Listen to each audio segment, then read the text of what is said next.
Alright, so here's my 2017 Enduro Comp 29er. I got the Yari front forks. I'm getting ready to go to a bike park tomorrow, and I've been reading on the internet about putting volume spacers in will help it a little better. I've never been on jumps, and there's a couple of drop-offs and everything, so I figured I got these two volume spacers. Came with the bike when I purchased it from Rockshox. So I'm going to go ahead and put the two that it came with inside there. I've never done this before. Actually, this is my first time really kind of doing any kind of service to the bike. I can turn wrenches pretty good. I was a mechanic for a few years, so I figured, I'll give it a whirl. So here's part one here. I'm going to go ahead and I'm going to let the air out, and I'm going to get ready to take this apart. Alright, so I just lifted this up so I have a little bit more room underneath the forks. I haven't built a mountain bike bench, or I don't have a stand or anything yet, so we use what tools we have at hand. So I actually have a pair of rings that I use for working out in my shop, so I just went ahead and hung the forks from that. You got to make do with what you have, so I'm going to go ahead and do that. So first thing I need to do is I'm going to unscrew this upper cap here, which is where you actually put the air in, and then I went ahead and I ordered this, and it actually just showed up in the mail today, and this is actually made by the same people who make my forks. So let's see if this thing will focus here or not. But this is the actual Rockshox. This is their high pressure pump. It goes up to 300 pounds. So I can take my initial readings, and then I can take everything off the bike and try to get it set back up. I'm going to reset my suspension up tomorrow once I put the weight and put all my gear on, so that way I know exactly where my dampening, so I can actually set it at my 30% sag. So I'll reset it tomorrow once I get my bag and everything packed. I got the pump hooked up. It felt a bit spongy last ride, and this is probably why. I'm a little heavier rider. I'm about 205 pounds, 6'1", and I think you can run this fork up to, I believe it's like 95 pounds. So this is probably why it was a bit spongy. We're only sitting about 80 pounds. So that's where the fork is at now. So you can see I have it hooked up here. So now I'm just going to let the air out of it using the little knob here. So I'll just bleed all the air off that fork. Alright, now even though my gauge said 0 pounds, I have this valve core removing tool. I'm going to go ahead and pull that. It does sound like there's a little bit of pressure still left in that fork. Alright, so now I got all the air out. Now I'm going to go ahead and remove this socket here. Couldn't really find any fork specs. Everybody just said go snug, make sure you use new wrench. So I'm using pretty much a brand new socket instead of this new set here that I had.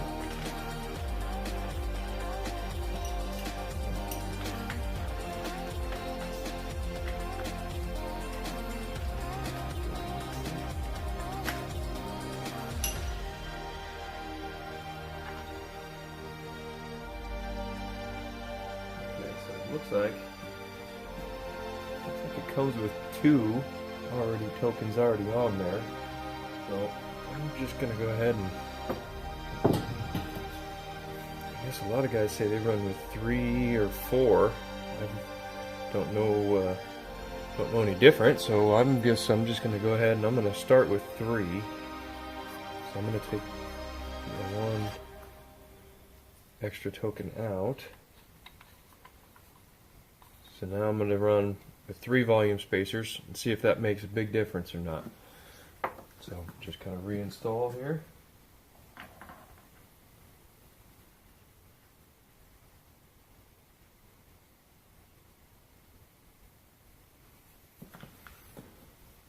Socket my wrench.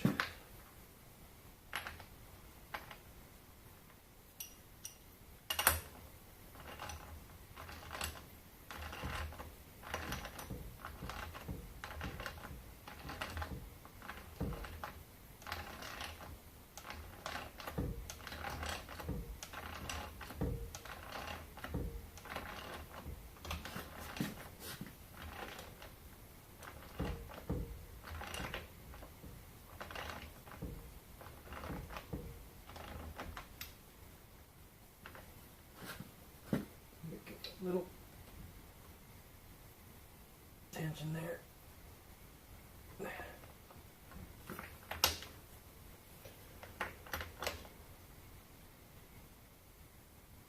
good. Don't want to try to strip it. And I'm going to reinstall the valve. Get my valve core tool here. Get that reinstalled.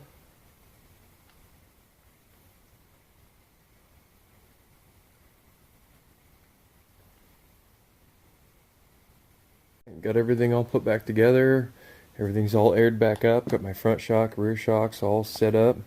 Like I said, I'm probably going to set my sag and everything up tomorrow when I get on the trail, because I got a few extra things in my bag, because my wife's going to be riding with me, so I'm going to have her spare tube for her bike, and I have an extra water bottle for her. So I'll set the bike up tomorrow for when I'm riding, but I'll go ahead and bring my fork pump, or my shock pump, and my regular hand pump. I'll just bring everything with me and kind of tune it as I'm going, kind of see how things work. But anybody willing to take this on, I've never worked on a mountain bike before. That took seriously all of about 10 minutes. I'll put in the description all the tools or whatever that was needed.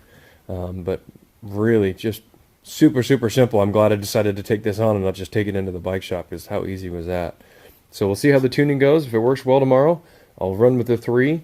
If not, I'll take that token out and I'll go with 4. We'll see how the bike handles tomorrow with the jumps.